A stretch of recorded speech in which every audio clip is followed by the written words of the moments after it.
Hey everybody, this is Joseph Pasek, and welcome back to the On the Mat Wrestling Show here on the Fired Up Network with Jimmy Korderas and Donnie DaSilva. Today, we're previewing Money in the Bank, one of a lot of people's new favorite premier live event, not pay-per-view, okay, Donnie? Not pay-per-view, premier live event. I don't know what that means, but whatever.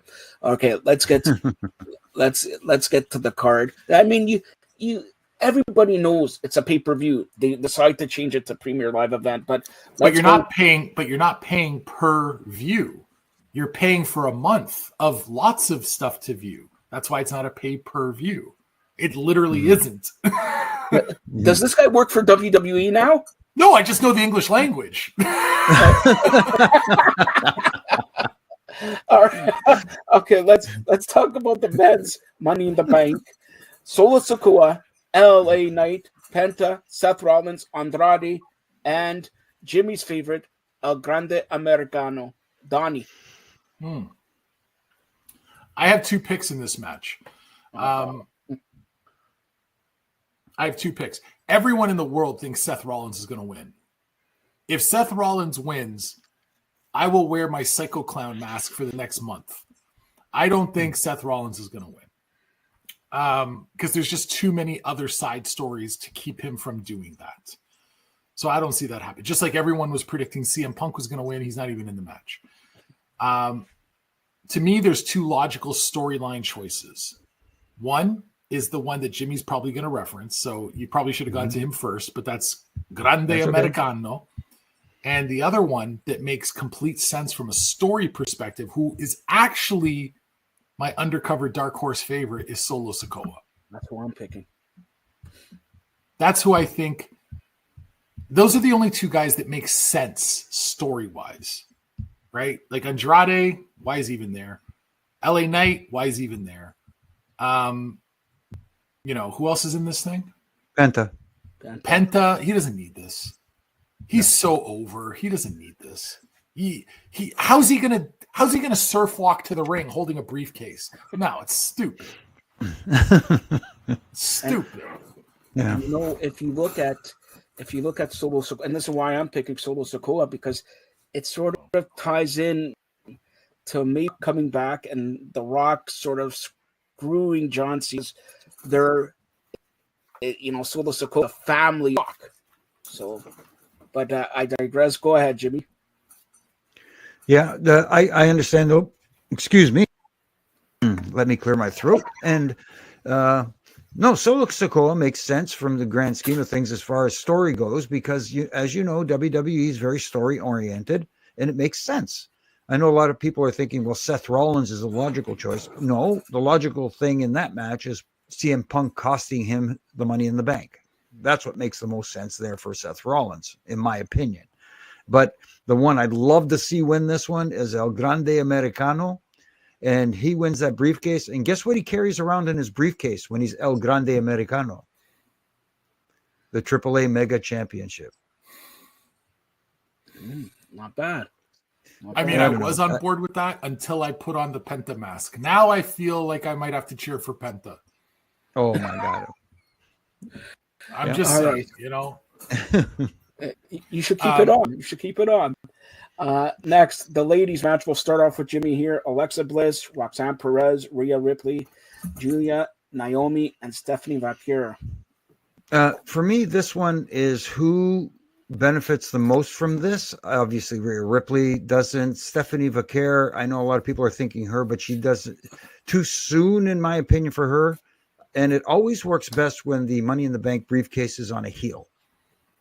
And you have that opportunity cash in at any time that can go awry and whatever. So for me, Naomi, I'm looking at Naomi for this one because her heel work right now is fantastic.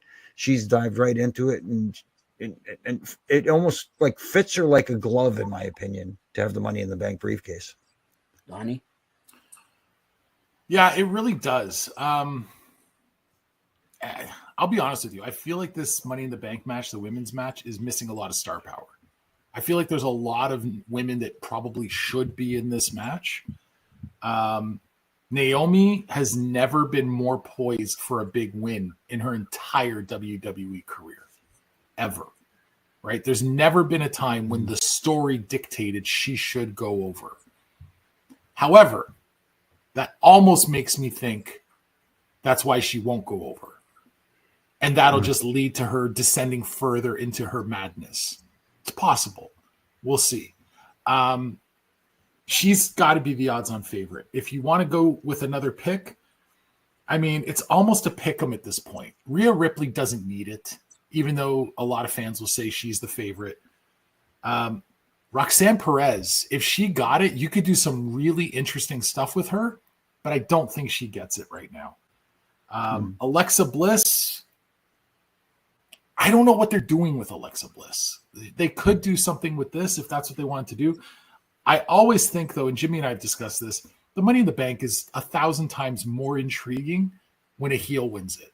Yeah. If a babyface wins it, you almost want to see them cash it in right away, like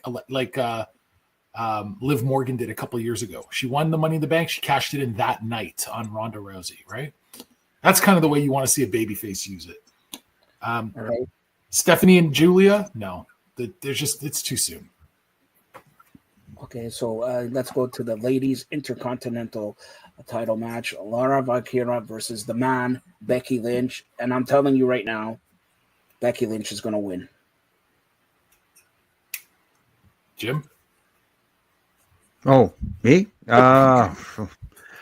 This one's a toss-up for me. I'm trying to get more invested in this match, and like I was telling Donnie the other day, okay, Lyra is getting more comfortable on the microphone. She's starting to feel her presentation she seems more comfortable. Let's put it that way. She seems more comfortable. She seems more confident, but she still needs a ways to go. She's not there yet. Becky, I'm not sure I'm on board with this current iteration of her character. There's something about it that doesn't sit right with me, and I'm trying to put my finger on it, and eventually maybe I will, but I haven't yet, and that's what's hurting me. Get my interest in this match, really. And if I had to pick a winner, I think, again, we talk about who needs it and who doesn't. Becky is still one of those people who doesn't need it, but I don't know if Lyra is going to benefit any more than she already has from her previous victory against Becky. So, which was really, I will pick Lyra. Like, do you really think she got elevated by that previous win? She's kind of just flatlined. Yes. I don't know. I feel like I'm sort of echoing Jimmy's statements. I feel like Lyra and Becky are both missing something right now. Both of them are, It's almost as if they would have been better off booked as a tag team. Oh, wait, we tried that. That worked for one night. For one night, yeah. For one night, that was pretty good booking. Yeah, I don't know, man. To me, if Becky's not going to win, why redo the PLE match that we just saw on the last PLE?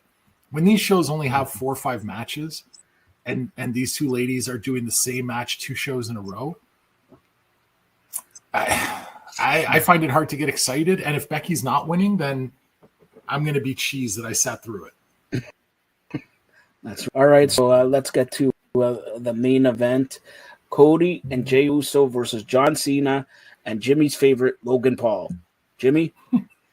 Hey, how did you know Logan Paul was my favorite? I know you like Logan, and you're a Paul wannabe, like a Taylor Swiftie and everything like that. Come on.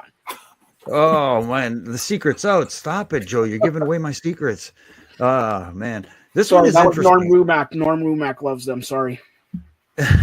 Okay.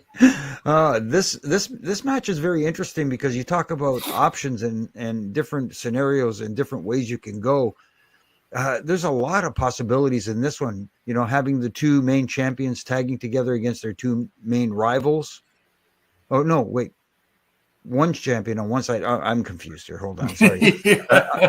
Because on my paper here, it's got Cody and Jey Uso versus John Cena. So I got Jey and John side by side, which it's Cody Rhodes and Jey Uso versus John Cena and Logan Paul. Logan Paul is someone who doesn't have any business being as good as he is right now for someone who has as few reps as he's had, and someone grasps and understands the wrestling business from psychology standpoint and storytelling standpoint and character standpoint. It's amazing his progression in such little time. That being said, I think here, yeah, I wish I had a choice. I mean, like, I'm all over the map here. I'm trying to think.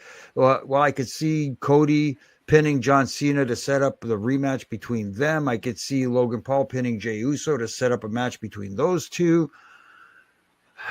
You know what? I'm going to go with Cody defeating John Cena, and then John Cena trying to wreck wrestling after that.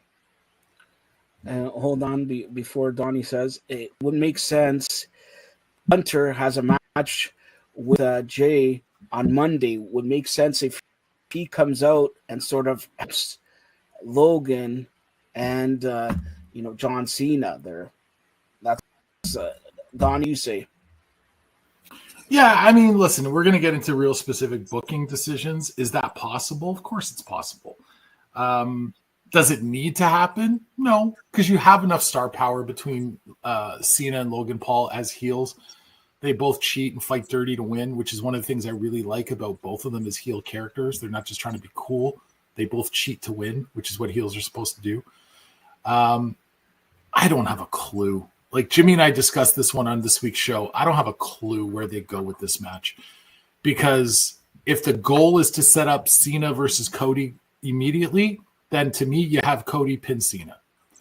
If you don't want to go to that immediately, then to me, you have, say, Logan pin Cody or Logan pin Jay, and then you run that, right? There's a lot of ways you can go. It just depends on what their plan is. If Cena doesn't go to Cody right now, who does he go to? Who's next on Cena's retirement tour? Right. I don't know if they're going to revisit Randy, because it hasn't been mentioned once since the last PLE. Even though I'd love to see them run that back. I don't know. I don't know where you go with Randy with John Cena right now if it's not Cody. That doesn't mean I think it's the right decision. I just don't know where else you go. No. So if they're going into Cody now, which I think is premature, then have Cody pin Cena. Because don't forget, we got, I believe we got one Premier Live event before SummerSlam, and that's in Saudi Arabia, June 28th, and then SummerSlam August 2nd, 3rd, and New York, MetLife. You want to have a big main event there. So sorry, go ahead, Jimmy. No. Correct me if I'm wrong, Joe. Is there also a Saturday night's main event thrown in there somewhere? Yes, I think there's Saturday night's main event, July 12th, to pose All In from AEW. Oh, that's right. And there is a Great American. I wonder how that happened. It's just an accident, Jim. Yeah, it was all by accident. Yes, this is coincidental. Yeah. That's it. They forced All In or AEW to change the time till 3:00. So what does WWE do? Okay, we're going to put the Great American Bash at 3:00. In fairness, they didn't force them to change the time. They didn't force them to change the time. Tony Khan just decided he didn't want to go head to head. Yeah. So he decided to run an afternoon show, and then they said, "Oh, P.S. We're running an afternoon show too." Yeah. And it's crazy how much trouble they're having selling tickets for that All In, man. It is wild to me, but anyway. Wouldn't you want to watch All In over the Great American Bash, or, well, they're not going the same time, over Saturday Night Main Event? Like, All In is technically one of the WrestleManias of AEW. I don't know which one is AEW's WrestleMania, because it's 6 hours long every show, pay-per-view. So let's put it this way. Let's ask a pragmatic question. Forget about the gatekeeping of professional wrestling fans. You're a pro wrestling fan, you watch all companies, right? Exactly. You have to make a choice on a Saturday what you're going to watch. All In, which is going to cost you $65, or Saturday night's main event, which is free. I don't know. And if you're a regular fan who wants to also have a life on a Saturday night, you might want to watch Saturday night's main event and then hit the bar and have a drink or go out for dinner with your lady, as opposed to sitting there till 1 a.m. watching 25-minute matches. I don't know. Or people tuning into the Fired Up Network and listening to Huge Pop Show. That's what they do on Saturday. Yeah, Jimmy does that, all right? There's no Maple Leafs. There's no Stanley Cup with Maple Leafs and Night in Canada and all that. And it's not Wednesday where they get super kick at a bar there, okay? Where Right. and hamburgers are not $25. Remember that. No, well, Wednesday nights now have become 4-hour extravaganzas. So That's right. at least for the next couple of weeks. Yeah, That's that's right. nonsense. Before we close it out, last time I believe the news broke of Ron the Truth killings being released and all that. But today, I don't know if you guys have heard it. Donnie, have you heard that they're talking to Roman Reigns about a haircut? Put it that way. He's making $50 million a year, and they want him to make substantially less. And Roman Reigns then called me and said, "I need Mitch Marner's number because if he wants 15 mil, never mind." All right. First of all, I'll go with Donnie. What do you think of R-Truth being released? It's cold. Put it that way. It's cold. He was main eventing and everything like that. But go ahead. I'm just curious, who's the source on that Roman Reigns story? Well, I'll tell you off there. No, but it's published, right? It's a published story. I don't know. I don't know if any. That's why I asked you if you've seen it or anything. No. I don't know if I haven't heard that story, and I don't know if Jimmy has. If someone published that, I would bet my microphone it's bullshit. I don't buy it because the primary reason that WWE pulled out of the funk they were in 2019 and the first half of the pandemic. If you could point to one person, it's Roman Reigns. No, it's Paul Heyman. It's Roman Reigns. Paul Heyman doesn't bump. It's Roman Reigns. Paul Heyman may be the mastermind behind the whole thing, but someone has to go out there and execute it. Roman Reigns put the whole goddamn company on his back and said, "Let's go." So that can never be forgotten as far as I'm concerned. You know, what he did for that company is undeniable as far as I'm concerned. So I don't know, man. As far as the R-Truth thing, I'm not even sure what to say about it. I feel like everything has already been said in terms of like everyone loves the guy. You know, everyone loves R-Truth. He's unilaterally loved. We did get word. Jimmy had heard that Truth was offered a contract to stay, but it was for less money. And he said, "No, I'm good. Thank you." If I was going to bet, I would think at some point R-Truth ends up back in WWE in some capacity. Maybe not the way he was before, but in some way, shape, or form. And they always talk about Ric Flair and John Cena 17 times. What did R-Truth win? The 24/7 like 58 times? And that's in the record book.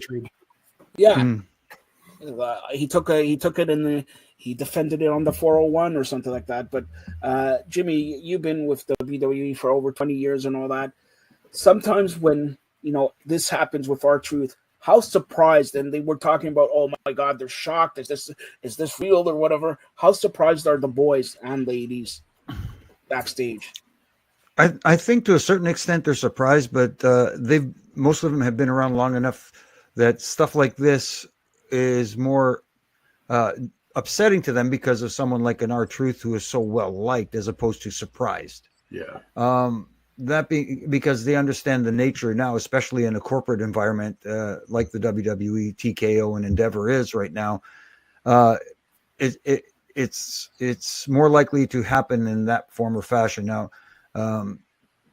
like I said, I understand that he was offered a new deal that was negotiating for a while, and it was for less money, and he decided not to go with that, and that's his prerogative and perfect. And my belief is, when people say, well, he was in that Saturday night's main event match against John Cena in the main event and all that stuff. My theory, I don't know this for a fact, but my theory is because of the negotiations and not going the way they like, and it looked like that R-Truth was set to part ways with the WWE, at least for the time being, that they gave R-Truth this moment as a thank you for all your hard work and all your service over the years.